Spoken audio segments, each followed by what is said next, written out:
இலங்கையில் தடுத்து வைக்கப்பட்டுள்ள தமிழக மீனவர்களை விடுதலை செய்ய நடவடிக்கை எடுக்குமாறு கோரி தங்கச்சி மடத்தில் முன்னெடுக்கப்பட்ட அடையாள உண்ணாவிரத போராட்டத்தின் போது அதிமுக உறுப்பினர் மீது தாக்குதல் நடத்தப்பட்டுள்ளது.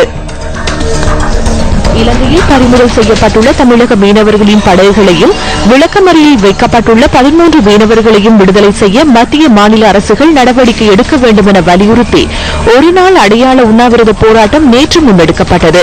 எனினும் மீனவர்களின் பிரச்சினைக்கு இதுவரை எவ்வித நடவடிக்கைகளும் உரிய வகையில் முன்னெடுக்கப்படவில்லை என தெரிவித்து குறித்த இடத்துக்கு வருகை தந்த அதிமுக உறுப்பினரோடு வாய்த்தர்க்கம் ஏற்பட்டதாக எமது ராமேஸ்வரம் செய்தியாளர் கூறியுள்ளார். வாய்த்தர்க்கம் வலுப்பெற்றதை அடுத்து மீனவர்களால் தாக்குதல் முன்னெடுக்கப்பட்டதாகவும் அவர் குறிப்பிட்டுள்ளார்.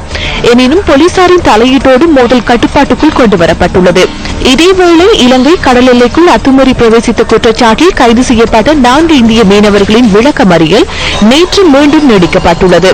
எவ்வாறாயினும் நீண்டகால தொடர்கதையாக நிலவும் இரு நாட்டு மீனவர் பிரச்சினை குறித்து தீர்வு காண்பதற்கான கலந்துரையாடலை மீள ஆரம்பிக்க உள்ளதாக கடற்றொழில் நீரியல் வள அமைச்சர் அண்மையில் தெரிவித்திருந்தமை குறிப்பிடத்தக்கது.